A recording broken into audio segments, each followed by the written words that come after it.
It's quite windy here. It's tied down well, though. I think this is. I actually wasn't expecting it to be this windy. Hopefully, you can actually hear what I'm saying. Okay, great. This is I think the most inspiring thing that I've ever seen, and I'd just like to thank the SpaceX team and the suppliers and the people of Boca Chica and Brownsville.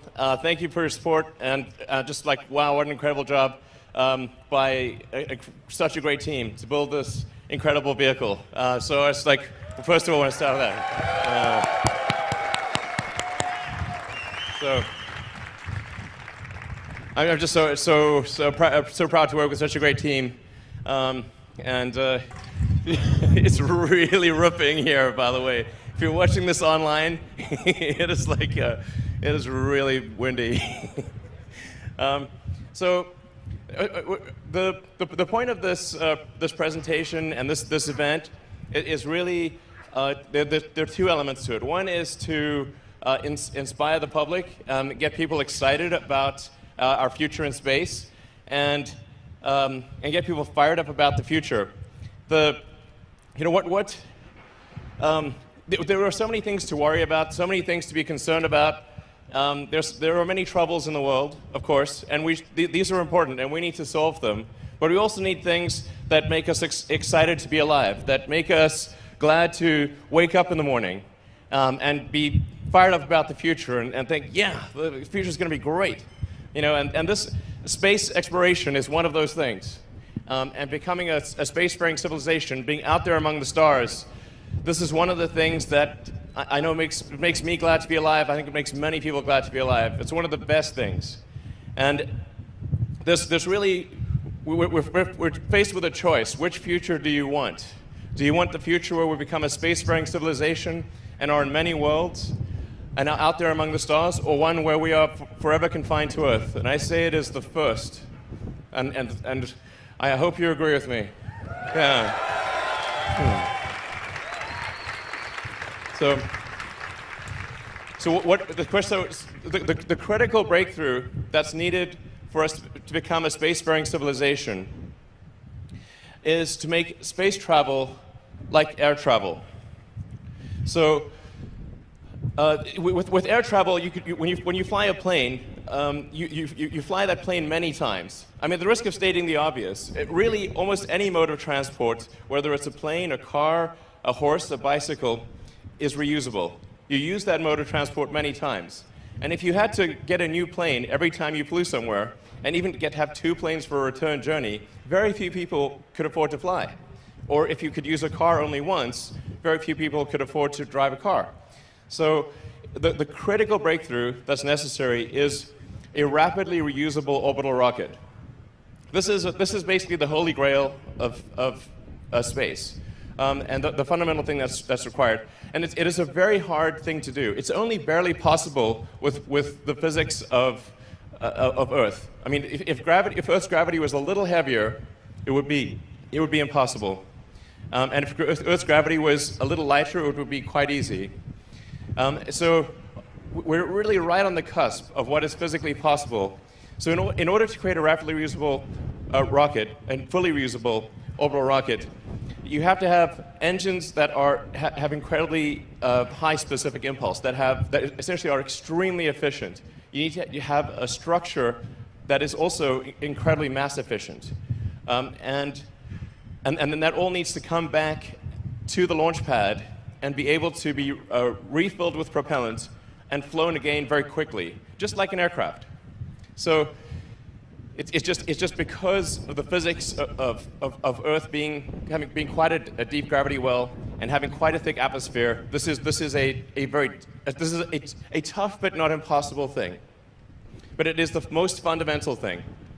So with SpaceX, we started out 17 years ago, and the first rocket we designed was the Falcon 1, which was that guy right there. 3, so, 2, yeah. 1. Liftoff.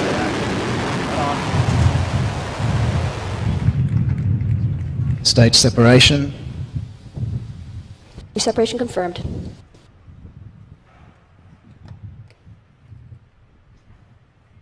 So Falcon 1, we thought, good old Falcon 1. I mean, we started off, we were very naive. In fact, the reason, I should say, the reason it's September 28th was September, this is the 11th anniversary of the first time SpaceX reached orbit. So 11 years ago today, SpaceX made orbit for the first time.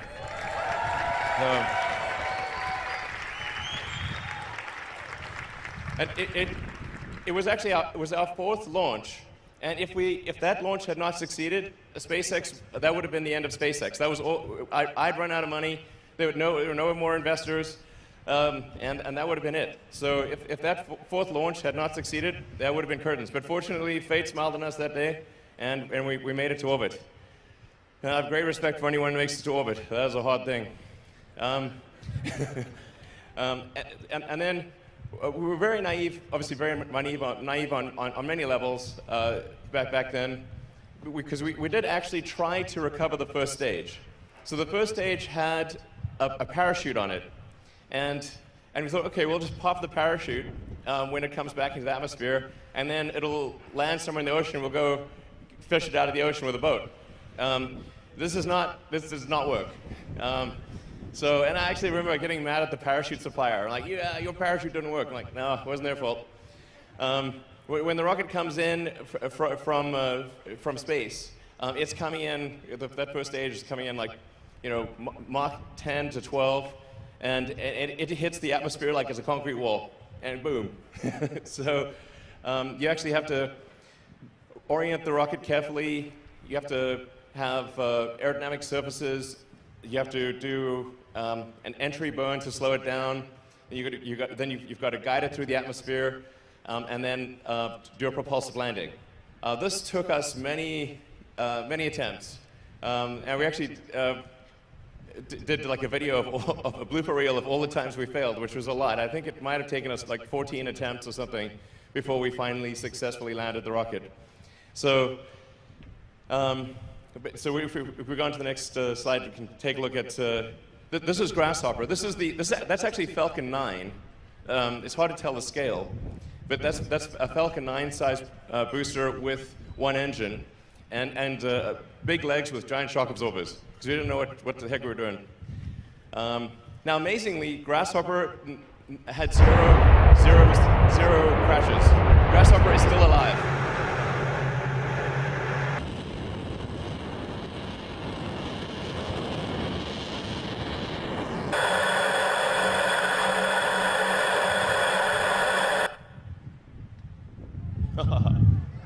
The cows are confused.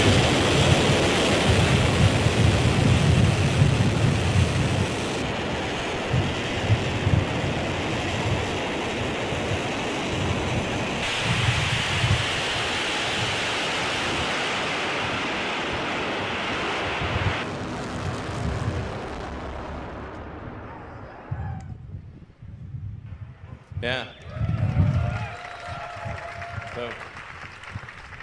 So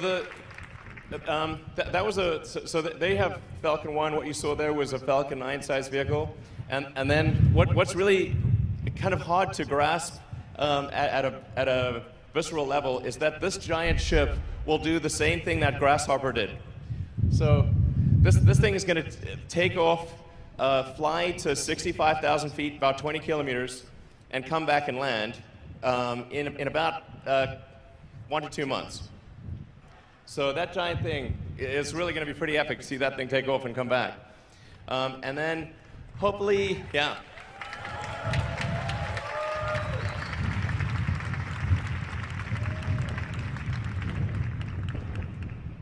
Yeah, it's wild. So now this is a quite radical. I'll talk about it later in the presentation. This is a quite a new approach to controlling a rocket, much more akin to a skydiver than a plane. But I'll talk about that later. So going from from Falcon 1 to Falcon 9 to Falcon Heavy, which we launched. Actually, the first launch of Falcon Heavy was only February of last year. So it's only been about a year and a half since the first Falcon Heavy launch, when we did 2 side-by-side booster landings. And it was like this video that was done by my friend Jonah.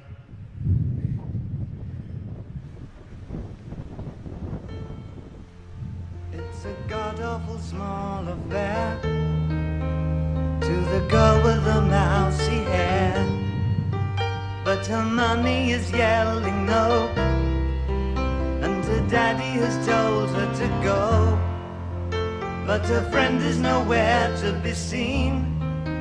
Now she walks through her sunken dream to the seat with the clearest view, and she's hooked to the silver screen. But the film is a sad thing for she's lived it 10 times or more.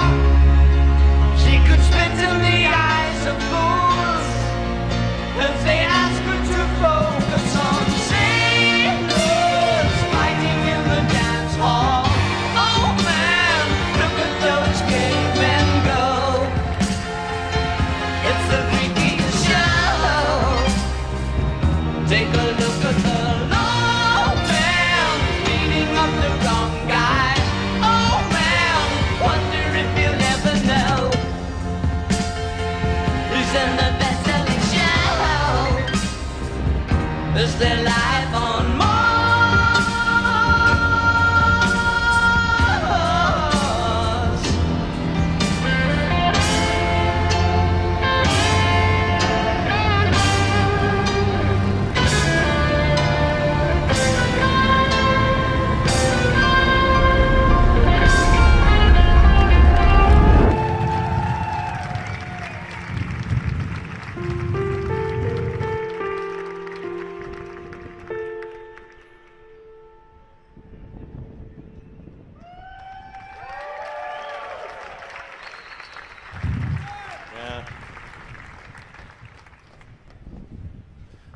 Yeah, I never thought that would happen, actually.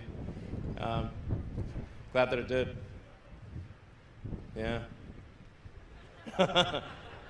Yeah, it's funny, like the you know, some people wonder, like, why do we have the Roadster with the astronaut, you know, Starman? And it was actually just came from a discussion of my friend Jonas. I was at his kitchen, and I was like, you know, normally when they do a rocket launch, they launch a rocket concrete, but that doesn't sound very inspiring. So, what do you think the most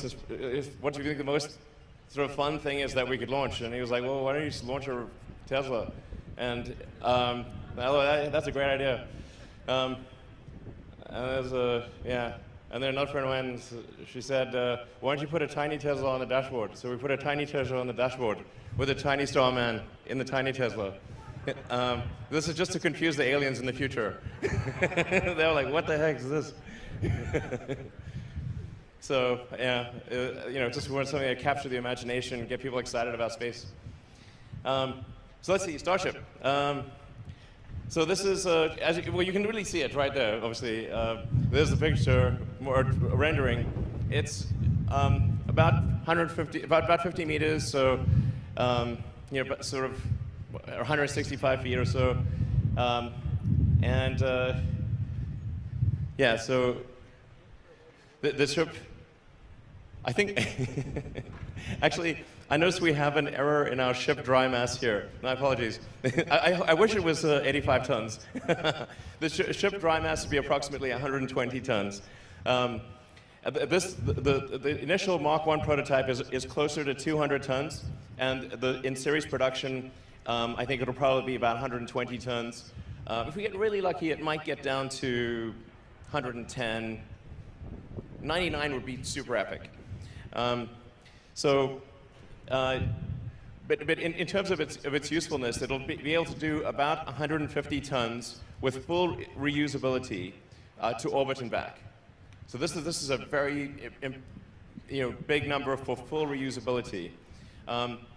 The very initial versions we're confident will do over 100 tons, but I think there's a clear path to 150 tons. And the cost of a fully reusable system is basically the cost of the propellant, which is mostly oxygen. This is 3.5 tons of oxygen for every 1 ton of fuel. So one of the advantages of this architecture over the Falcon architecture is that we actually use more oxygen per unit of fuel rather than less. So Merlin, or the Falcon architecture, is about 2.5 tons of oxygen for every 1 ton of fuel. This is 3.5 tons of oxygen for every 1 ton of fuel. So when this ascends, it's really mostly liquid oxygen. Because when you get to vacuum, there's no air, basically. So, yeah. The next slide. So, yeah. So earlier I was talking about how Starship enters and how it's controlled. It's quite different from anything else. It's really falling, and so we're doing a controlled fall. So with a rocket, you're actually trying to brake, as opposed to, you're trying to create drag instead of lift. It's really the opposite of an aircraft. You want the most amount of drag that you can produce. And you want some lift, especially when you're in the upper atmosphere, mostly so that you can control the maximum heating rate. You want enough lift to keep yourself high in the low density portion of the atmosphere, so you can burn off velocity, and then so you want, but then basically it goes like, if this is the Earth, it goes at about a 60 degree. My hand is the rocket. It's going at about 60 degrees. So when in orbit, you're actually going at around 25 times the speed of sound, horizontal to the ground. So this is a very important concept that is counterintuitive to our normal daily life. Being in orbit, being in 0G, is not about altitude, it's about velocity. How fast are you going horizontally? This doesn't, so when something's in orbit, it's zooming around the Earth so fast that the outward radial acceleration is equal to the inward acceleration of gravity, and then you have zero gravity. This is why you actually have zero gravity. The space station, people often think the space station is stationary, but it's actually going around the world at 25 times the speed of sound, or about 17,000 miles an hour. It always looks stationary in the pictures. And since there's no air, you don't have to have an aerodynamic structure. So you can be a totally crazy structure that doesn't look like it should be able to go 25 times the speed of sound, but it does. And you can only feel acceleration. You can't feel velocity. So people sometimes like to wonder, what does it feel like to go 25 times the speed of sound? Actually, it feels like nothing. Only accelerating to there feels like something. So Starship is coming in. If this platform is the Earth, it's coming in at hypersonic velocity like this, sort of at around a 60-degree angle. So it comes like this, and then starts falling, and then just falls like a skydiver, and it's just controlling itself, and then it turns and lands like that. So that's incredibly elaborate explanation. And then you can get a sense for it. This is much better. There you go. See? Same thing. Look better with the hand? Okay. But it'll look totally nuts to see that thing land. Yeah. That'd be crazy. Wow. Cool. So let's see. Talking about the Raptor engine. So the ship will have a total of 6 engines, 3 of the sea level variety of Raptor, and those are actually on the rocket right now. So we have the 3 sea level. In fact, that's a picture of just inside that skirt. That's what it looks like. So we've got the 3 sea level Raptor engines, and they gimbal, which means that the whole engine moves. So the way a rocket steers is by moving the entire engine. So whereas an aircraft engine is static, and you move by moving like the control surfaces, like the ailerons and rudder and elevator and flaps, the rocket, when the engines are powered, you move the entire engine to steer it. But so the Starship will have 3 sea level engines that move up to about 15 degrees angle, and 3 vacuum engines that are optimized for efficiency that will be that will not move. So they will be just fixed in place. And that allows us to have the biggest bell nozzle for the vacuum Raptor engines. Aspirationally, the target is a 380-second ISP for the vacuum engine. This is a very, in sort of space geek terms, this is like really a great number. And even for the steel engines to get over a 350-second ISP is also really great. So, oh, actually, yeah, sorry. I'm looking at the slide view and you're not. So that's what I meant by it looks like that on the inside. Sorry, go back one slide. That's the inside of the Starship right now. So that's what it looks like in the base. All right, and then heat shield. So we've gone through various iterations of heat shield. There's a lot of ways to skin the cat here. Ultimately, we decided to have heat shield hexagonal tiles, ceramic tiles that are basically like a tiny glass vermicelli at a microstructure level. So very, very light, but very crack resistant, essentially glass tiles. And they're, because Starship is a steel construction, like at first it feels like, oh, it's steel. Does that mean it's heavy? No, actually it's the lightest construction. Steel is the best thing, I think the best thing about, best design decision on this whole thing is a 301 stainless steel. Because at cryogenic temperatures, a 301 stainless actually has about the same effective strength as an advanced composite or aluminum lithium. Unlike most steels, which get brittle at low temperature, 301 stainless gets much stronger. And if it's in the extra hot condition, meaning it's cold rolled to extra hot condition, it also gets way stronger. So its strength to weight ratio at cryogenic temperatures is equivalent or even perhaps slightly better than advanced composites or aluminum lithium. So this is not well appreciated, because if you just look at the materials manual and say, like, what is the strength of stainless steel, it looks much weaker than it is. You say, what is the strength at cryogenic temperature? Oh, much stronger, or at very low temperature, almost twice as strong. That's when it becomes better than carbon fiber or aluminum lithium. And there's another benefit. It also has a high melting temperature. So for a reusable ship, you're coming in like a meteor. You want something that does not melt at a low temperature. You want something that melts at a high temperature. And this is where steel is extremely good as well. So it's, steel has a melting temperature around sort of 1,500 degrees centigrade, whereas aluminum, maybe 300 or 400 degrees. And same thing for carbon fiber, and that's really pushing it. So this is having that much higher melting temperature means that you don't need any shielding on the leeward side of the ship when it comes in for entry. And the shielding you need on the windward side, the hot side, is massively reduced, because the thickness of the tile is actually, for a reusable system, is dependent on what back shell temperature, like how hot does the back of the tile that interfaces with the airframe get.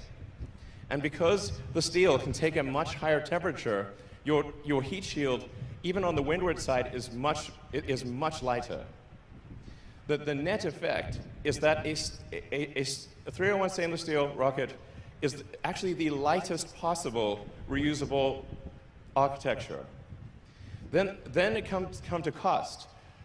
The carbon fiber we were using was $130 a ton. The steel is $2,500 a ton. Sorry. Yeah, 25. Sorry, the $130,000 a ton versus $2,500 a ton. That makes much more sense. So it's $130,000 a ton for the carbon fiber, and $2,500 a ton for the steel. So the steel is about 2% of the cost of the carbon fiber. So it's a good thing we changed from carbon fiber to steel, by far. It was, and it's very easy to weld stainless steel. The evidence being that we welded it outdoors without a factory. So, yeah.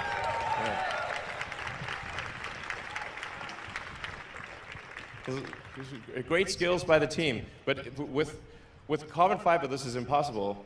With aluminum lithium, also impossible. But steel is is easy to weld, and it is resilient to the elements. And also, actually, as talking to Austin earlier, he was saying, like on Mars, you can like cut that up, you can weld it, you can modify it, no problem. Yeah, that's a good point. You're out there on the moon or Mars. You want something that you can modify, that you can cut up and use for other things.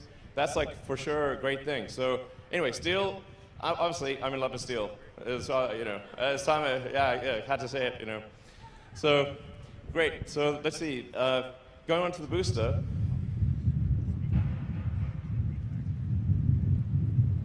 So the booster is designed to take up to 37 Raptor engines. I'm not sure if we'll go that high, but you can really, have 31. I think like the minimum number you'd want is, maybe around 24. But the booster is designed to be able to take multiple engines out. So you can actually add or subtract engines as you'd like. You basically just need a lot of force pushing up. Over time, I think you probably want around a 7,500 ton force rocket, which is about twice the thrust of a Saturn V, a little more than twice the thrust, and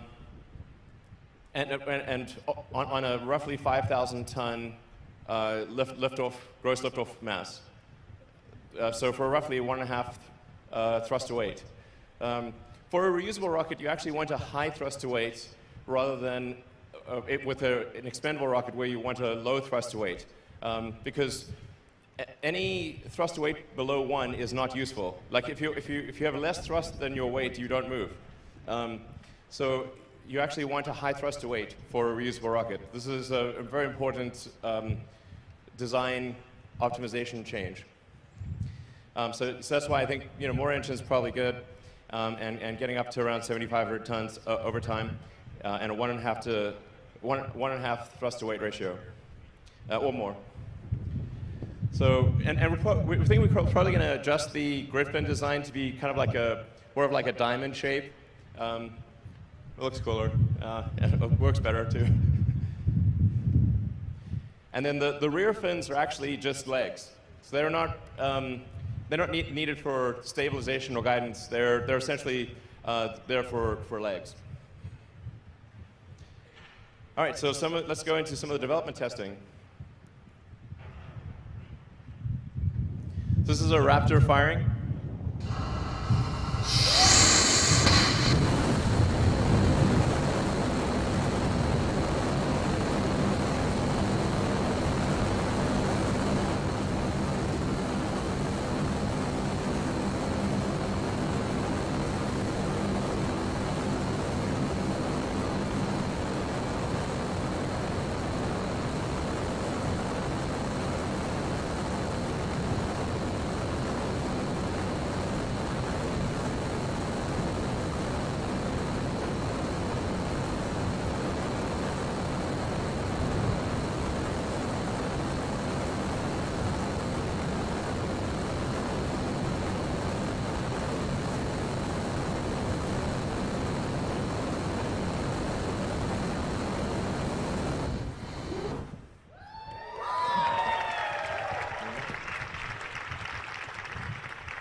All right, and then obviously we had a Raptor fire on the Starhopper.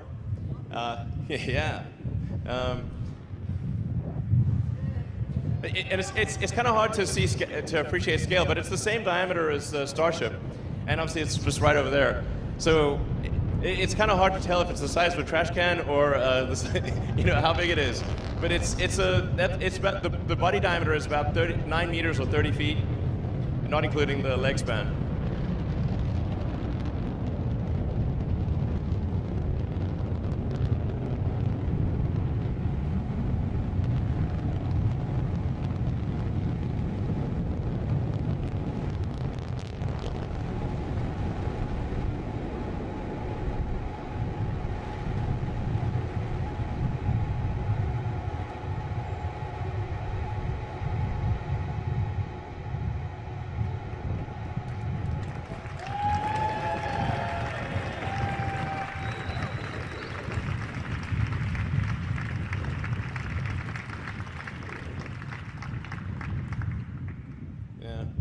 So this gives you a sense of size. So the little pixels there, little pixels are a human. And then there's the Hopper next to it, the Millennium Falcon for comparison. Then Starship, which is what you see before you. And then that's what will look like with the full stack, which is almost 2.5 times as tall as this vehicle.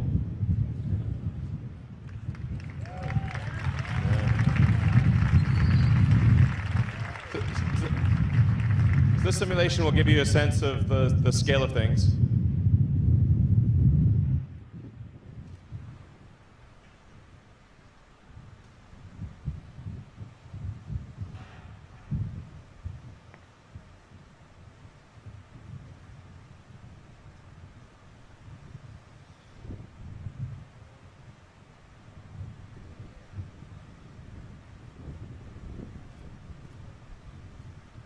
It slightly reminds me of the scene from Spaceballs.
Orbital refueling. Orbital refueling is extremely important for getting to Mars and getting to the Moon. Or establishing a city, establish a city or on the Moon or Mars. This is a vital step.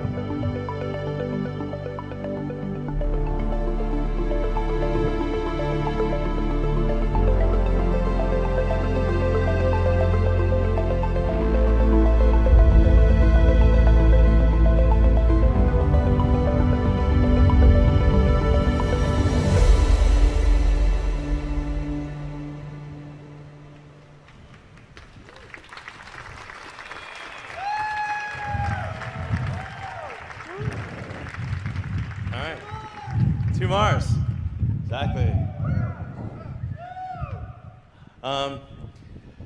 So there, a rapidly reusable orbital launcher or rocket is, it says a rapidly reusable rocket is required for alliteration. For getting a breakthrough in cost of access to space, that you don't throw the rockets away every flight.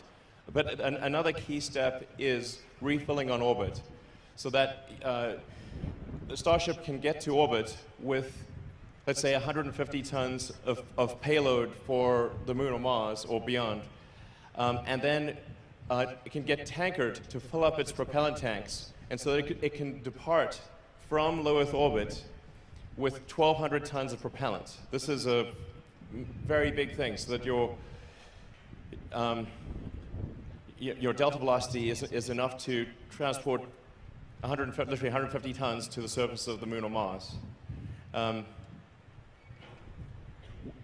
With full reusability and orbital refilling, which is essentially, the orbital refilling is actually a simplified version of what SpaceX does in docking with the space station. So it's actually harder to dock with the space station than it is to do orbital refilling. But in practicing in docking with the space station, SpaceX has also learned how to rendezvous and dock in orbit in a complex environment. So this is one of the other critical pieces of the puzzle needed to establish a base on the moon and Mars, a city ultimately. And yeah, so those are the critical ingredients.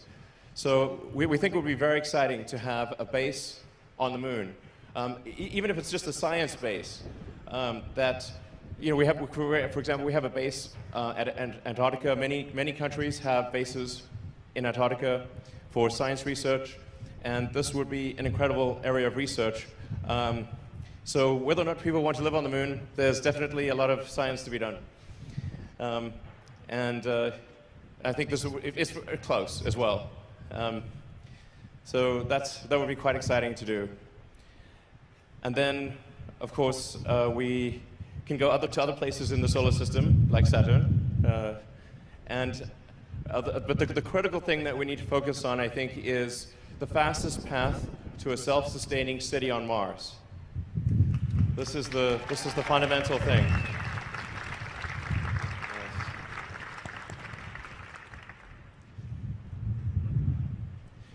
You know, as far as we know, we are the only consciousness or the only life that's out there. There might be other life, but we've seen no signs of it. You know, people often ask me, what do you know about the aliens and that? You know, I'm like, man, I tell you, I'm pretty sure I'd know. You know, if there were aliens, I have not seen any sign of aliens. So they're like, well, is the military hiding aliens in Area 51 or something? You know, that's a popular meme. Well, let me tell you, the fastest way to increase defense funding would be to bring out, like, hey, we found an alien. People are like, more money for defense, definitely. This is guaranteed. That would be like on display in 2 seconds. So, the reality is, as far as we know, this is the only place, at least in this part of the galaxy or in the Milky Way, where there is consciousness. And it's taken a long time for us to get to this point. You know, according to the geological records, Earth's been around for about 4.5 billion years, although it was mostly molten magma for about 500 million years. So, but still, several billion years with at least bacterial life and multicellular life for several 100 million years. But here's the interesting part, like the sun is gradually getting hotter and bigger. And over time, even in the absence of global warming, man-made stuff, the sun will expand and it will overheat the Earth. My guess is probably, this is on human time scales, this is a long time, but there's only, you know, several 100 million years left. That's all we got, okay, several 100 million years. But thought of from an evolutionary standpoint, basically, if it took an extra 10% longer for conscious life to evolve on Earth, it wouldn't evolve at all, because it would have been incinerated by the sun. So what I'm saying is that it appears that consciousness is a very rare and precious thing, and we should take whatever steps we can to preserve the light of consciousness. And the window has been open. Only now, after 4.5 billion years, is that window open. That's a long time to wait, and it might not stay open for long.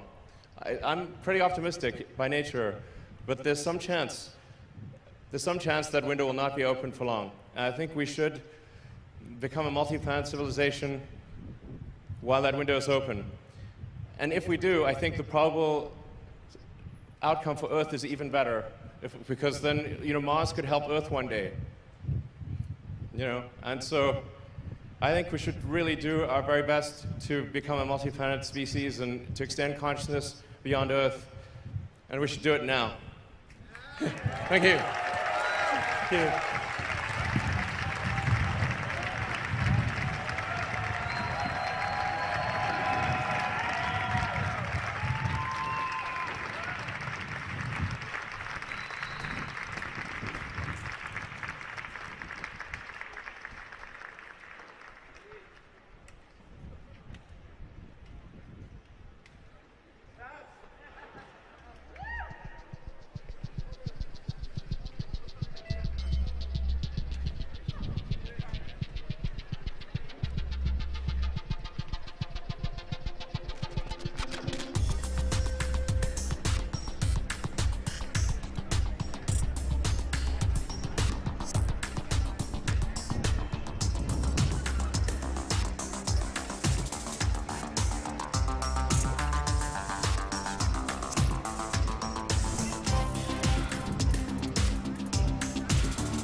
ladies and gentlemen, we'll be commencing a Q&A session in just 5 minutes, so please hang out and hang tight.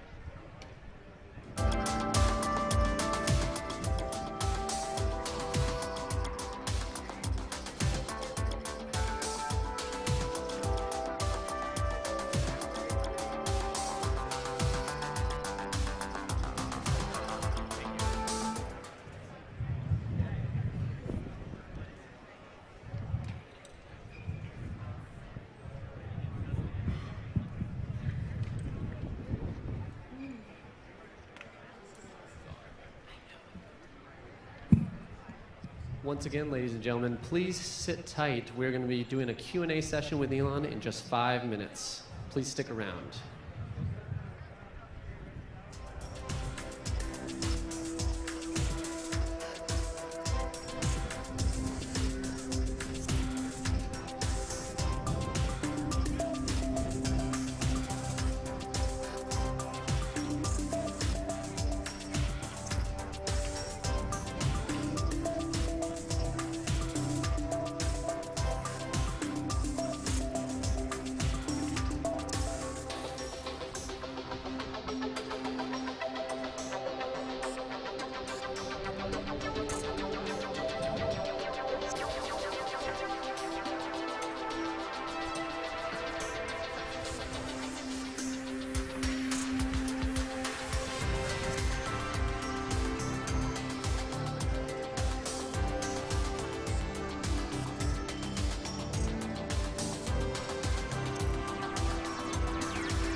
Oh yeah. Any questions? So, yeah. Hi, Elon. Irene Klotz with Aviation Week. Can you hear me? Yep. Thank you for the overview. Can you tell us a little bit more details about the flight test program for this and the Mark II? Actually, can we just turn the music off? I can't quite hear because there's music playing. Oh, excellent. No, I'm sorry. Could you probably just say that again? Yes, thank you. Can you talk a little bit more details about the flight test program for both this Mark I and the Mark II vehicle in Florida, and what the progression is to get to orbital flight and then a test flight or a commercial mission with the full vehicle? Sure. Thanks. So, yep, with any development into uncharted territory, it is difficult to predict these things with precision. But I do think things are going to move very fast.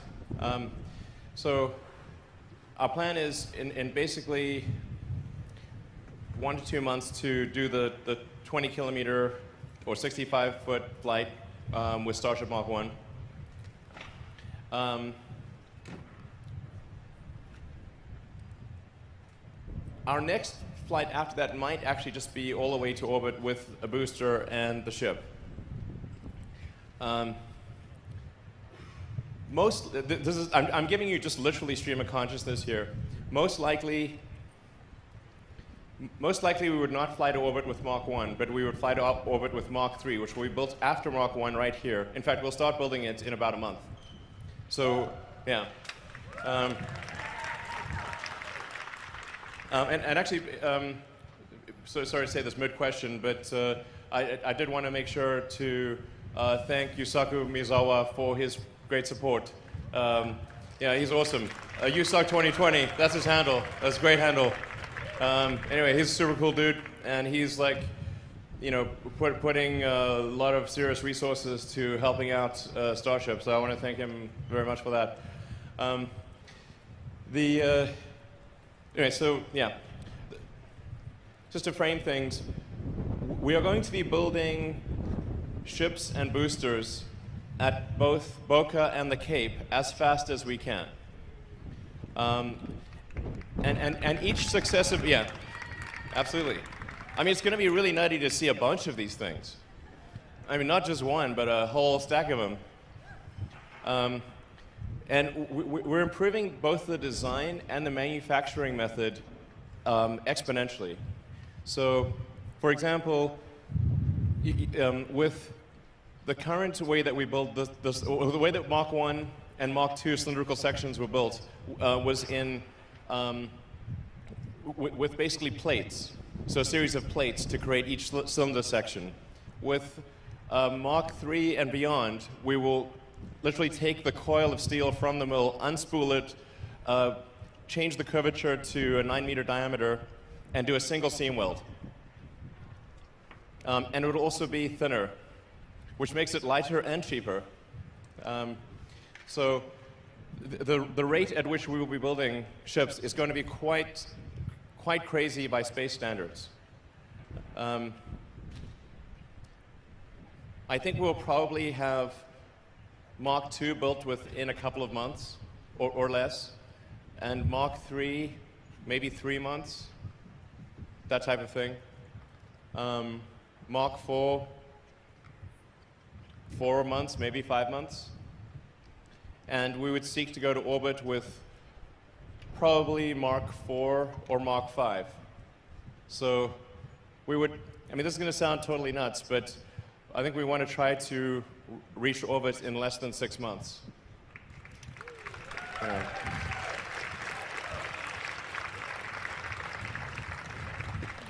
mean, provided the rate of design improvement and manufacturing improvement continues to be exponential, I think that is, you know, accurate to within a few months. Yeah. Hi, Elon. My name is Steve Clark. I'm with the Brownsville Herald. Back in September 2014 at the groundbreaking, you said that the first crewed interplanetary mission could possibly leave Yes. Can you hear me? Could possibly leave from Boca Chica. Do you think that's still the case? Yes, that is, I think, definitely possible that the first crewed mission on Starship could leave from Boca. We actually are internally competing the Cape and Boca.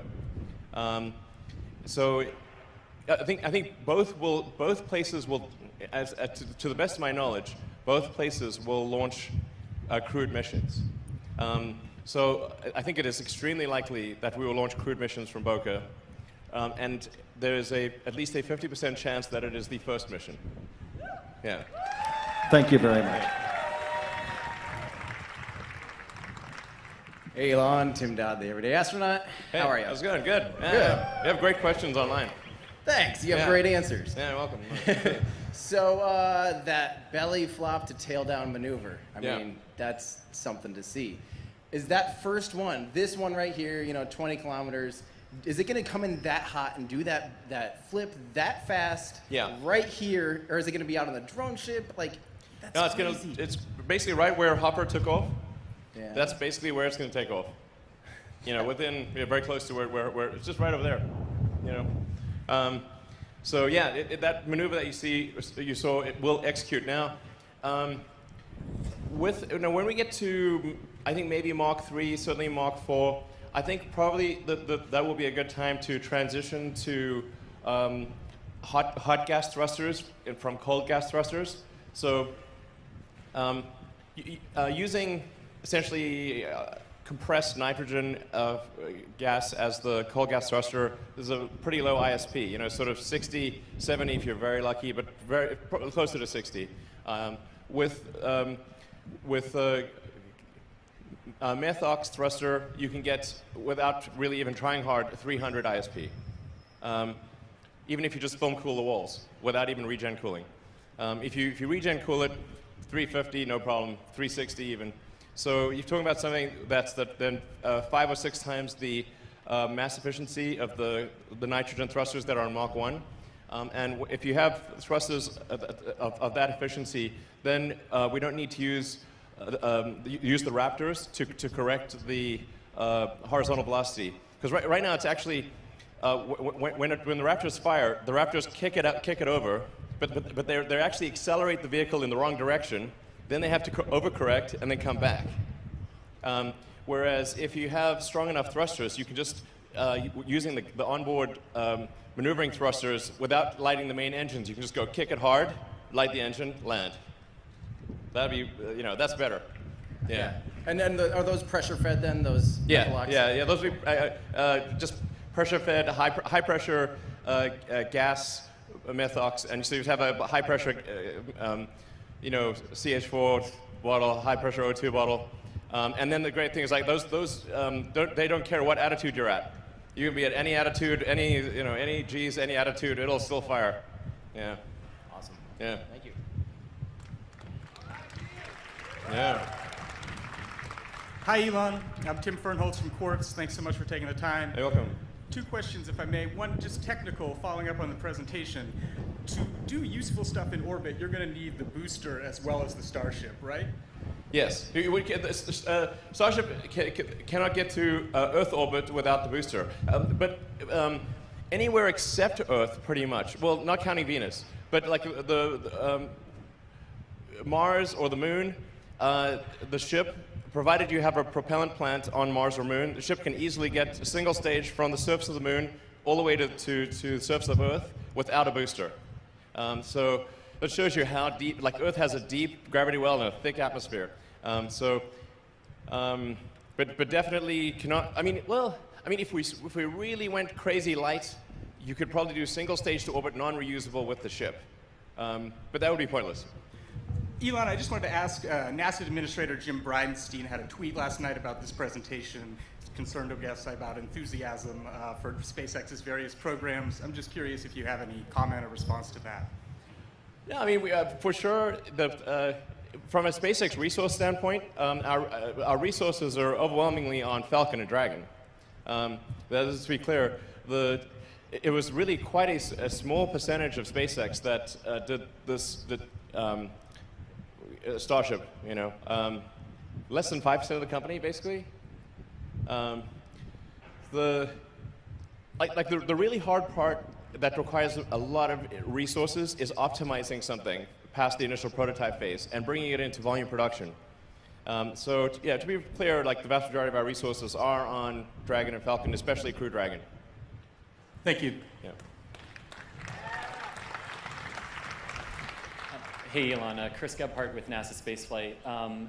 How do you guys envision keeping the methane and oxygen inside the tanks from boiling off in any significant quantity during a multi-month interplanetary trip to Mars? And on a more Earth-grounded question, what's your contamination mitigation strategy since these things are being built outside in the elements and not in a factory? Well, these are pretty far in the distance questions. These questions are relevant, but in the future years. Keeping the landing propellant cold on the way to Mars is a lot easier than it may seem, because you can essentially vacuum, just like you'd keep cryogenic propellant stored on Earth for long periods of time. You vacuum jacket it. We would essentially have header tanks that are bigger than these header tanks and vent them to vacuum. So you would just basically have a tank inside a tank with multi-layer insulation, and this way you can keep things cryogenic for months, no problem. It requires very little energy to, you don't even really need to worry about boil-off. You could apply some energy to cryo-cool it, but you don't really need to, you'd have a tiny amount of boil-off. You know, in vacuum, things are kind of weird. They're not like on Earth because you have no convective cooling, really, in zero G. So you actually have, the sun side of your rocket is very hot, and the not sun side of your rocket is at 3 degrees Kelvin. So it's super cold. So you just like keep your cold stuff on the cold side and the hot stuff on the hot side, and this is not a problem to manage. You know, for the long-term stuff for sort of what's called contamination of Mars, you know, I think this concern, first of all, we'll do everything we can to mitigate it, obviously.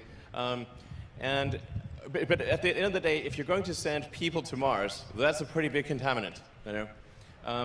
But I really don't think that some Earth-based bacterium is going to be able to migrate much through Mars. The thing that makes Mars very difficult is that it is both cold and has high ultraviolet.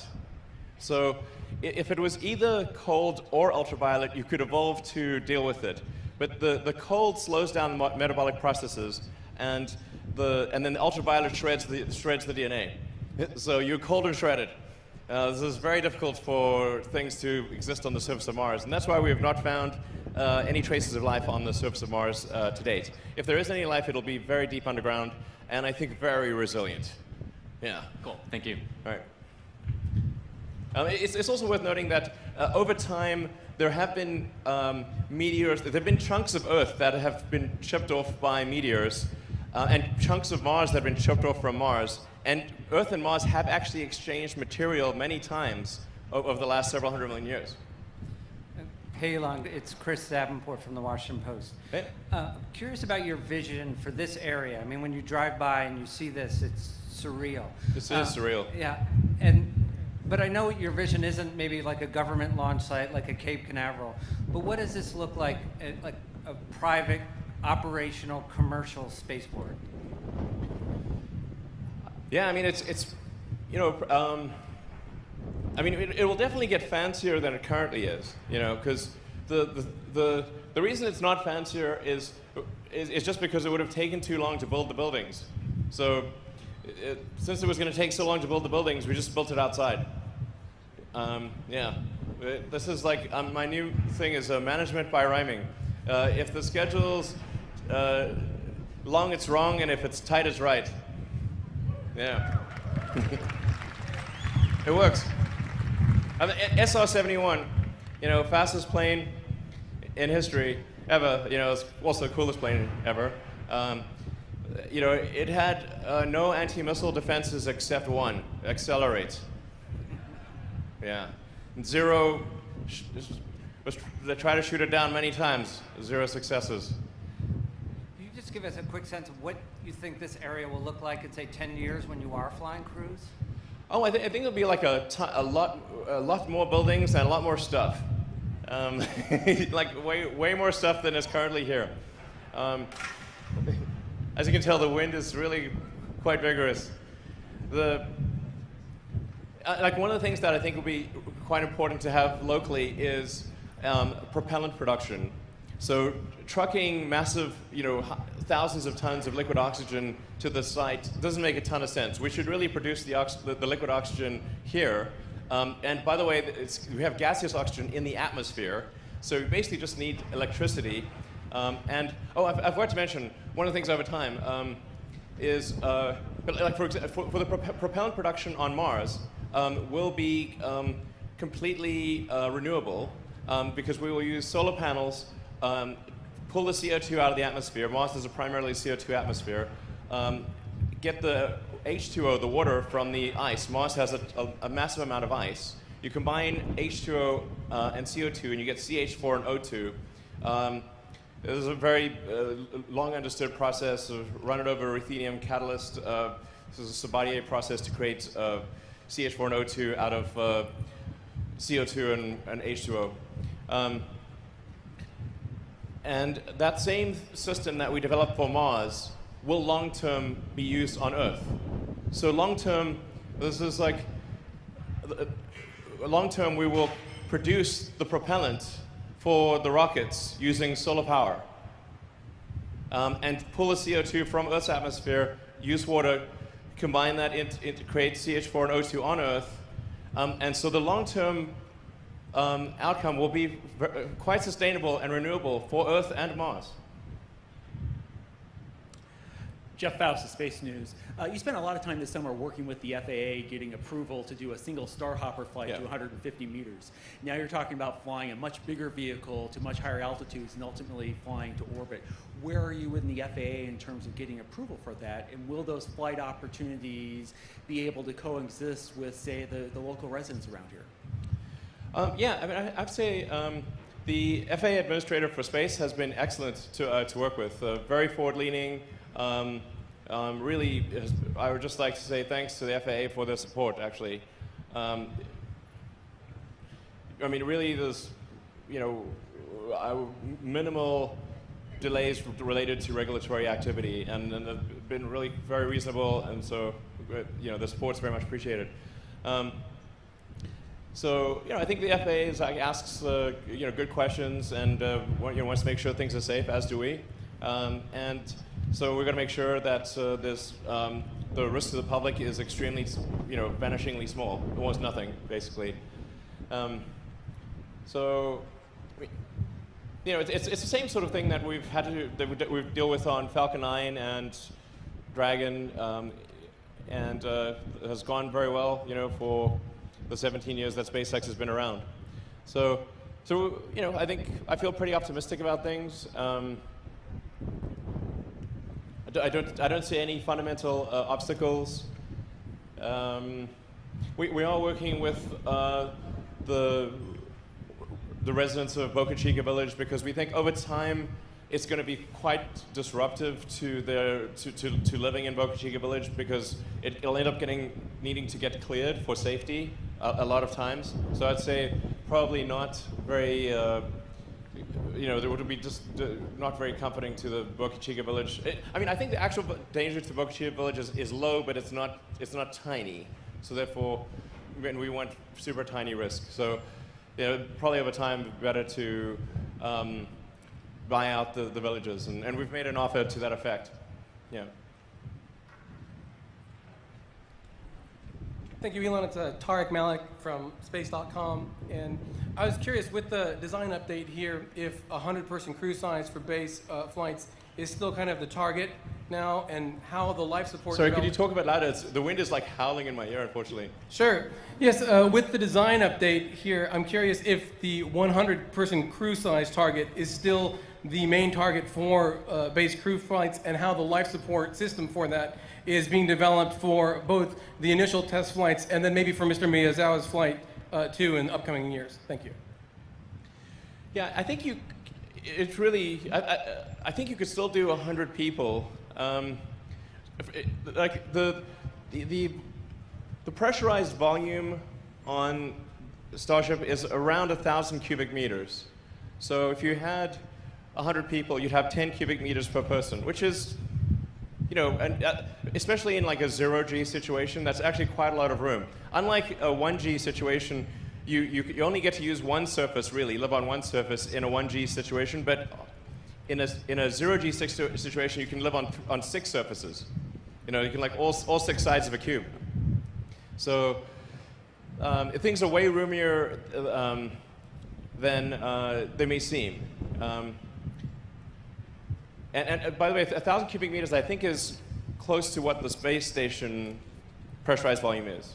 So Starship is like basically like launching space station pressurized volume on every flight. This is quite a lot. We can make it bigger if as needed.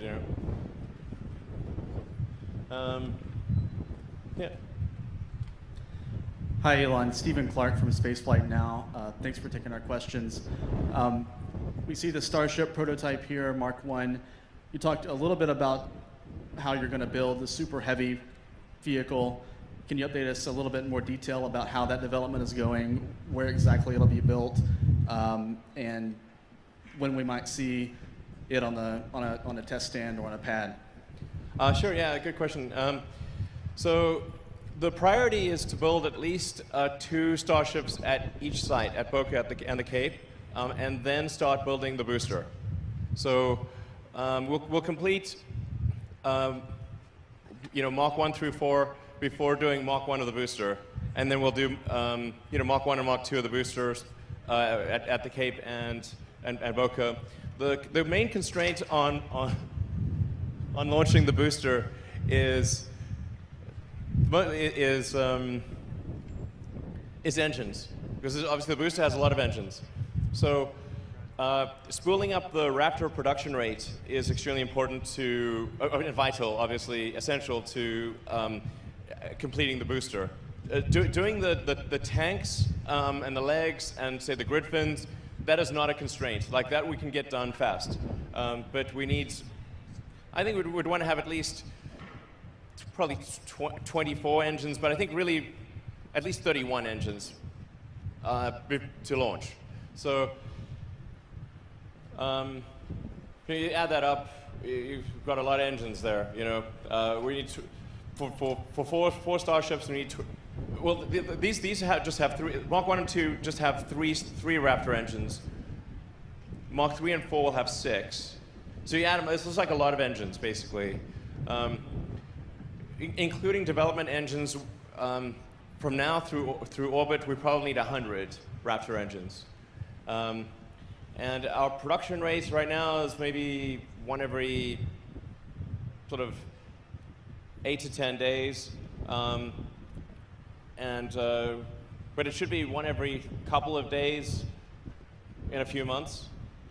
And then our target is to get to a Raptor engine every day by Q1 next year, or sooner. And if I may, when will we see people flying on this vehicle into space? Well, I think we could potentially see people fly next year. If we get to orbit in about 6 months, then we have it's designed to be a reusable rocket, so a reusable booster, reusable ship, so we can do many flights to prove out the reliability very quickly.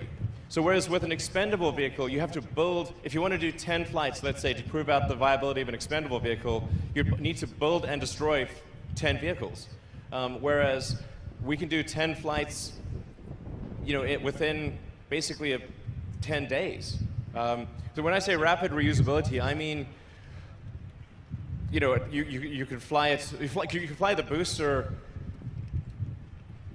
20 times a day, you fly the ship 3 or 4 times a day. That's what I mean by reusability. And the only reason the ship, it takes more time than that, it's more time than the booster, is that you need a couple of, you need 3 or 4 orbits to synchronize for the ship so that it is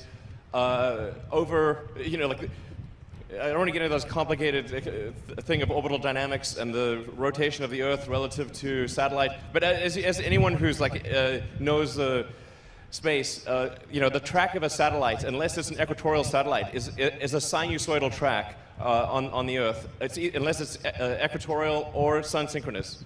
So. Launching sort of due east, you have to kind of wait for the orbits to the ground path to sync up with the launch site, and that's the only reason it really takes maybe 6 hours or something like that to sync up and land back at Boca or the Cape. One of the really interesting things to contemplate is the total mass to orbit capability of a large reusable system where you have a significant fleet in operation. If you've got something like Starship where you've got maybe 150 tons capable to orbit, and the ship can fly, is capable of, say, theoretically flying 4 times a day, but they call it like 75% uptime, so theoretical 3 times a day, 365 days a year. So that's like about 1,000 flights a year for the ship. The booster can do a lot more than that. This is obviously max theoretical. And you've got 150 tons. That's 150,000 tons to orbit per year per ship. And if you've got, say, 10 ships, you would have 1.5 million tons to orbit per year. 20 ships, you got 3 million tons orbit a year. I think the total rest of world capacity, if you take all rockets on Earth, including Falcon, the total capacity to orbit, I think, is around 200 to 300 tons currently. Total Earth capacity to orbit is about 200 to 300 tons if all rockets launched at max rate. So we're talking about something that is, with a fleet of Starships, 1,000 times more than all Earth capacity combined. All other rockets combined would be 0.1%, including ours. But you kind of need that if you're going to build a city on Mars. So it's got to be done. It's got to be done.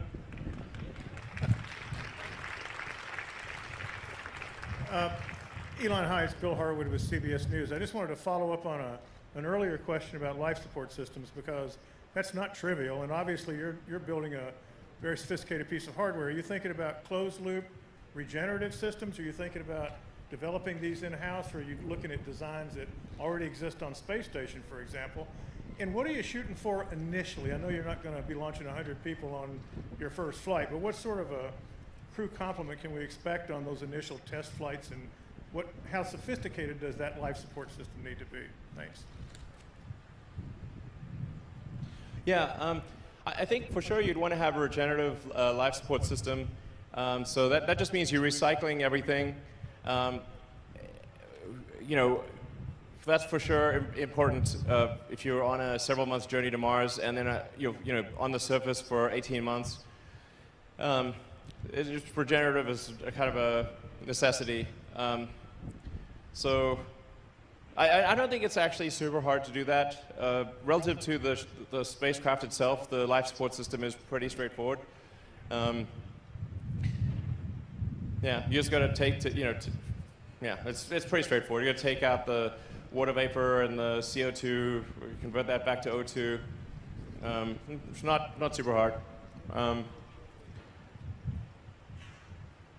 The early flights of Starship would not have any people on board. It would just be in automatic mode. It would only be later flights that would have people on board. So I think even the first flights to Mars, we would send at least a couple of ships, have them just land automatically before sending people. Yeah. Take about 2 more questions. Hi, Elon. Eric Berger with Ars Technica. I would just argue the X-15 was the coolest plane of all time. And my question, I guess, is, we're not really used to seeing hardware built in less than a year. Can you talk about the timeline for this vehicle? Like, when you started fabricating it and how you went so quickly on it. Thank you. Actually, I'm not sure. I think like up until October last year, we were pursuing a completely different design. So it was really, I switched the design to steel, I think, approximately maybe October last year. And then it's like, okay, so what's the fastest we can build a steel, ship in Texas? And then I think we built it in about 4 months or something, maybe 5 months. And then the ship, I think I'm not sure exactly when we started building it, but maybe about 4 months ago that we started building the ship, maybe 5. So it's been 4 or 5 months since we started building the ship from nothing, I think.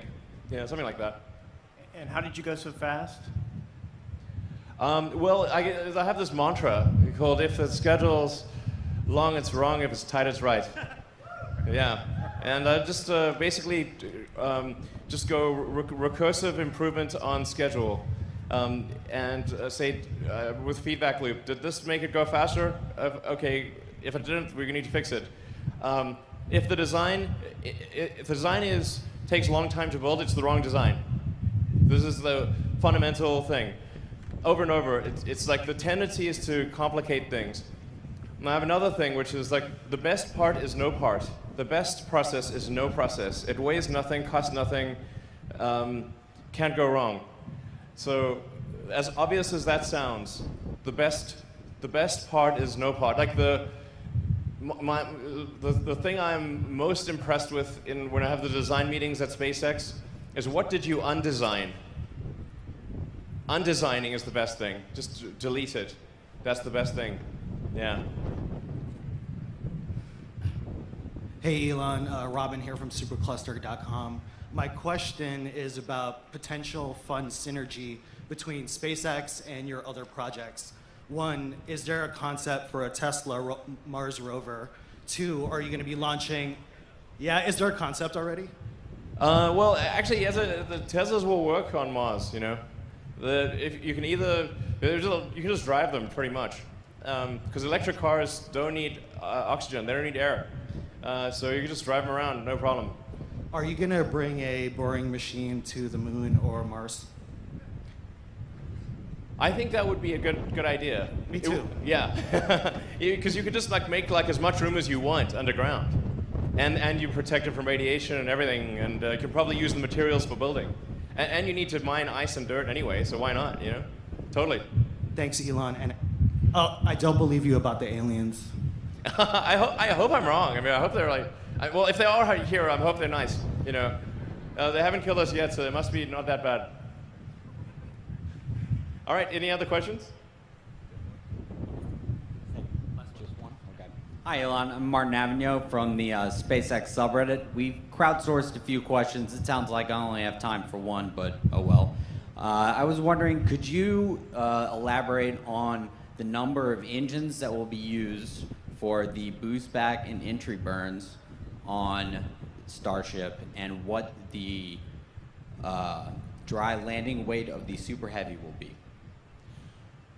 Oh yeah, so Starship wouldn't really. There's the 20-kilometer thing, which is mostly.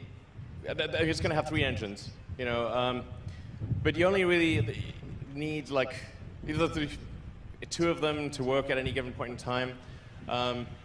But the ship, when it's in orbital operation, will only need a tiny bit of impulse to deorbit. You need a very tiny, less than 5% of the mass of the vehicle is needed to deorbit. So you just really puff one of the engines, and the main thing is trying to get the control. How do you shut off the thrust really precisely so that you don't over or undershoot your target. And then for the booster has 7 engines that gimbal, and then the rest, whether it's a total of 31 or 37, are fixed. The fixed engines would not be used for boost back. So only the center 7 would be used for boost back. And then I really want to try to avoid an entry burn, if at all possible, That would, because that would, no, you have to have a high, the system has to be capable of a very high Q entry in order to avoid an entry burn. But I think we might be able to make the booster buff enough that it, it doesn't need an entry burn, hopefully. So then it just needs a landing burn. Thank you. Yeah. All right, great. Thanks, everyone. Thanks for coming. Hope you enjoyed it. All right.